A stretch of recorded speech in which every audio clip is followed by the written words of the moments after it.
Welcome to the Sasha Davis podcast. Before we dive in, I want to share with you an offer that I have for June. Right now, I'm offering free strategy sessions for the month of June. What this looks like is it's 30 minutes, no strings attached. Head on over to sashadavis.com/strategy session. I want to hear from you. Space is limited, and when they are gone, they are gone. So head on over, book your free call, and I can't wait to hear from you. What's up, guys? Welcome back to another episode of the Sasha Davis podcast.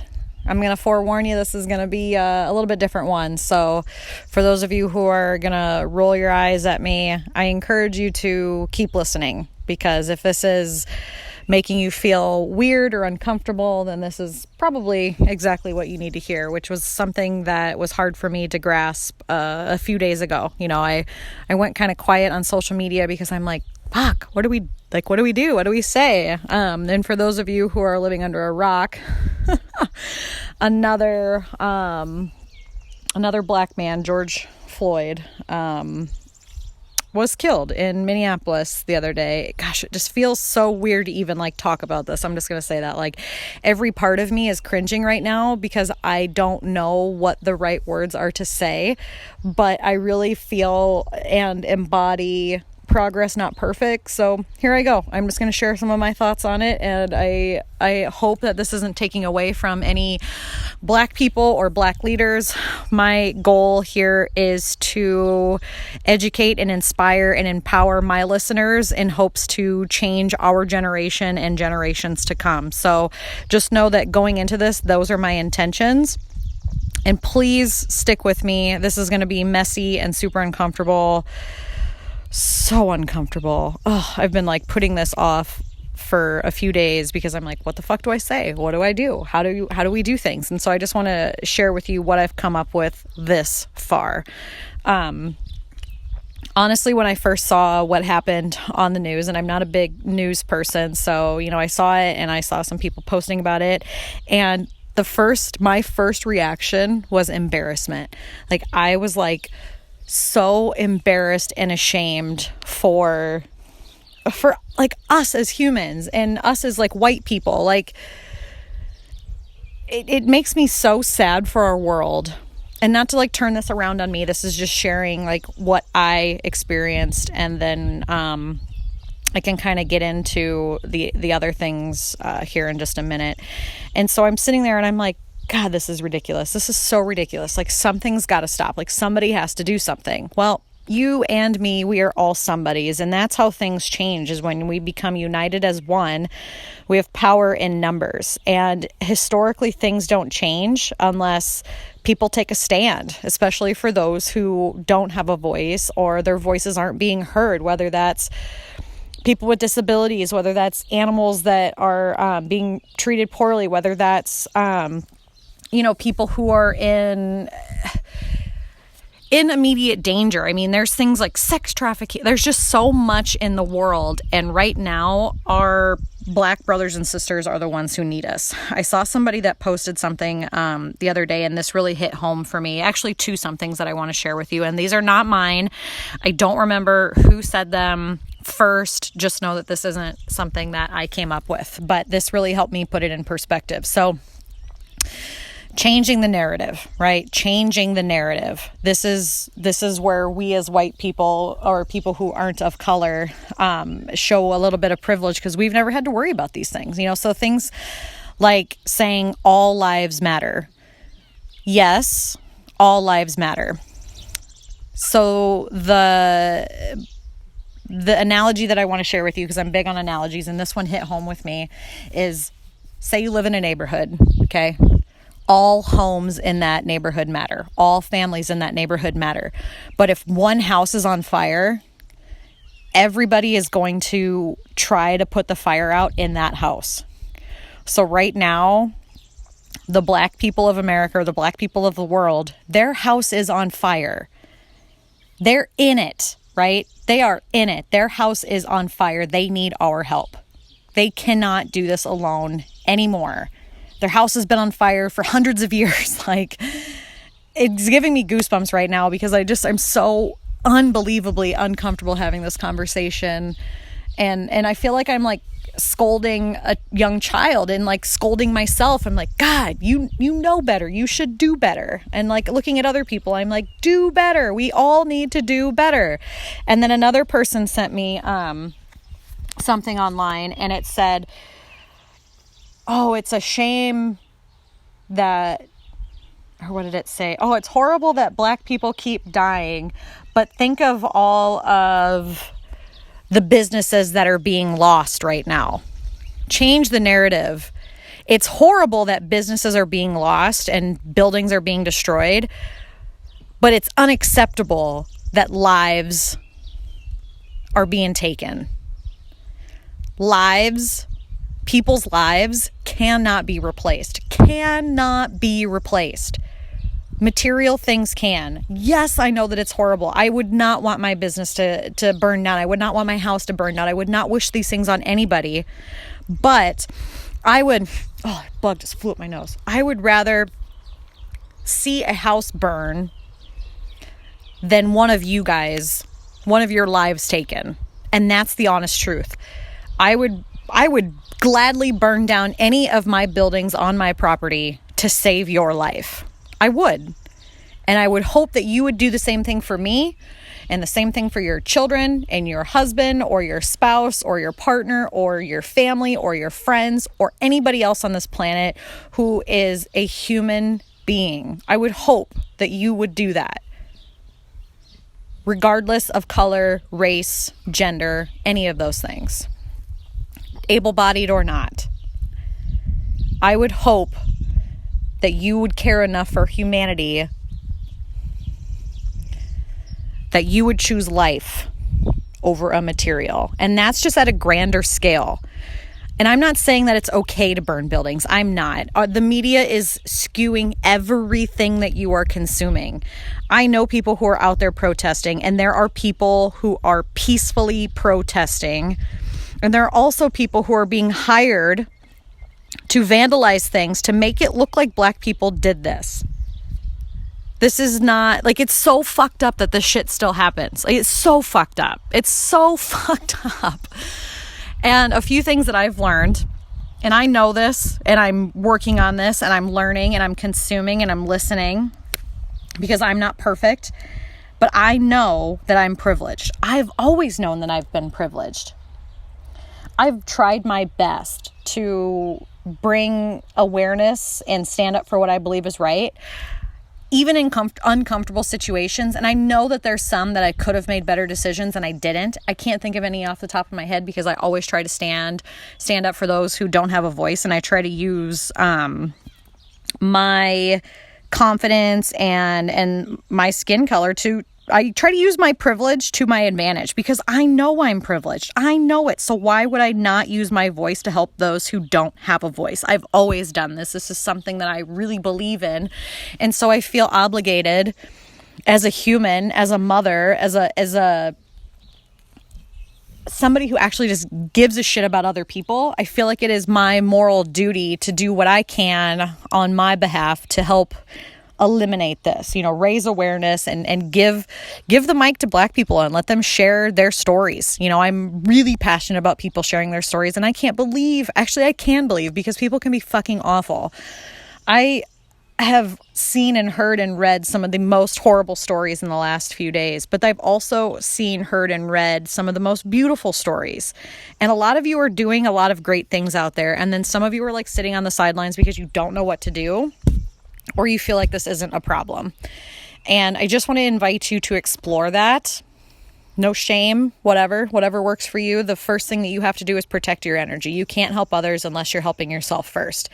And what I mean by that is making sure that you are mentally stable, you are physically, mentally, emotionally taking care of yourself so that you can show up for your best self, for your family, for yourself, for your family, and for others, right? Like, I would not be able to fight the good fight had I not taken care of myself first. You can't pour from an empty cup kind of thing. And I guess I'm saying that as a privileged person. So do what makes you feel right, I guess. But just know that I'm trying to do the best I can with what I have currently. And what feels right to me is educating myself, educating others, donating where I can. I mean, part of me wants to be at the Capitol and marching, but then the other part of me is like, I have 2 young kids. Like, do you bring them to that kind of stuff? And then like the COVID, Corona is still here. And it's like, what in the fuck is 2020 trying to teach us? We all just need to sit down and fucking listen and learn to love one another. And we can't cure hate with more hate. I can't say that enough. We cannot cure hate with more hate. So try to come at it at a loving standpoint. Even if you see things that you don't agree with online, send those people love. If people are saying things in person that you don't agree with, send them love. Don't try to cure hate with more hate. Try to show empathy and compassion. For those of us who are trying, for those of us who are struggling, and for all of the Black men and women out there who are, you know, they really are. They're fighting the good fight. And I've seen it all over that they are tired and that we shouldn't ask them to teach us because it's not their job to educate you. Just like it's not my job to do the work for you. It's nobody's job to do the work for you. It is your job to do the work. Stop asking other people to do it for you. Go out there, educate yourself. There is tons of things that you can do to learn. And that was, I guess, where I was most stuck is like, what do I do? And my first reaction was like, well, I want to talk to a Black person and see how they're feeling about all this. And then I started reading a little bit more and it's like, don't bother Black people. Like they are so, they're tired. They're exhausted. This is their everyday life. Right. Like, and silly old me, I'm just waking up to it. And so I feel silly. I feel stupid. I feel ignorant. I feel naive. I feel like a child. I feel like I should know better, but I guess that's our privilege is we can turn a blind eye to it. But now that you've seen it, you can't unsee it. So that's kind of the same thing with personal development. When you see it, you can't unsee it. And again, this conversation is so fucking uncomfortable. I don't even know if what I'm saying is making sense. I just know that I'm trying, and I want other people to know that progress, not perfection. As long as you are showing up and trying, we are going to fall down. It's just like a kid learning how to walk. How many times do they fall down before they actually get it right? And this is me stumbling through it. And again, I'm just like, I'm getting goosebumps even like talking about this because I'm just like, oh my God, who am I going to offend? Who am I going to piss off? Who am I going to I'm so worried about how this is going to come off. I don't want to say the wrong thing. I don't want to do the wrong thing. I want to do the right thing, but we don't know what the right thing is until we just start throwing noodles at a wall and seeing what sticks. So this is me just throwing myself out there in hopes that I'll get some feedback, good, bad, or ugly. I know deep down that my intentions are there and I'm trying to do the best I can. And so what I'm trying to do is like give Black people the microphone, let them speak, learn, educate myself, stand up for what I believe is right, and not judging others. You know, I'm blah. I just want to you ever get that feeling when there's like a frog in your throat and you're like, I want to say things, but I don't know. I don't quite have the words. That's how I feel. That's how I felt for like the last 4 days. Like, I feel like I want to scream and like shake people by their shoulders. I want to shake myself by the shoulders. I want to like point my finger at my kids and be like, don't ever treat people like this. And it's unfucking believable. It is unfucking believable, some of the things that I see. And I wish that like personal development and things like this and like raising awareness, like all of this stuff, I wish that like treating humans like humans was a course that we all learned in the very early years of our life. You know, I feel like this should be common sense, and it's not. You know, racism runs deep in our veins, whether it was your parents or your parents' parents or your parents' grandparents, your whatever. It is somewhere in your lineage, and it is our duty to put it out now. Because if we don't do the work, how are we going to expect our kids to do the work? It's just like anything else. Like, I can't expect my kids to be anti-racist if I'm myself not anti-racist, right? You can't just look at your kids and be like, I'm raising kids who aren't racist, and then you yourself have racism in your blood. It just makes no sense, right? You can't like tell your kids to eat healthy and eat green food if you're over there sitting on the couch eating fucking Cheetos. Like, it doesn't work like that. It's the same thing here. It's up to you to show up and do the work, to take messy action. And I had this whole list of like Black leaders that I was going to say like go follow, but the only ones that come to my mind right now as far as like Instagram accounts, well, I know that there's one podcast that I've been listening to, and that was the Dear White Women podcast. And then there was like a Check Your Privilege, and then Black Lives Matter. And then there's a whole bunch of Black leaders. I'm actually going to do like a newsletter on my Thursday newsletter of some of the people that I've been following and like the books that you can read and things like that, to educate yourself. And if you feel like you don't know what to do, that's okay too. Listen and learn. Doing nothing is still an action. Okay. So if you're sitting there and you're like, I'm just not going to do anything about this, just know that that is a choice and that is still an action. Just like every day when you wake up, whether or not you work out, not working out is an action. It is a choice. Okay. Oh my God, this conversation is so, like, I don't even know what to fucking say. Like, but I feel like I had to say something. I feel like I'm rambling now. And fuck, I don't know, man. I don't know. I don't fucking know. Do you guys feel how uncomfortable I am? Can you sense the discomfort? Do you see that I'm still trying to show up? And I hope that you guys do the same thing, no matter how messy or uncomfortable it is. And doesn't matter how many people are going to call you out or family members that are not going to agree with you. If you in your heart and soul believe that this is an injustice, all I can say is I encourage you to take a stand. Take a stand. Put yourself in their shoes. What would you do? What would you do? I say this to my husband all the time because he has such like opposing viewpoints of me, and there's no way in hell, well, maybe I was going to say there's no way in hell he would get on here and talk about racism with me on a podcast, but maybe he will. I don't know. I'll ask him. He would have a very different viewpoint. I mean, we talk about this stuff all the time, and I'm just like, put yourself in their shoes. What would you do? Like, if you weren't being seen or heard, or if people were constantly coming to you to educate them, you would be fucking tired. You would be angry.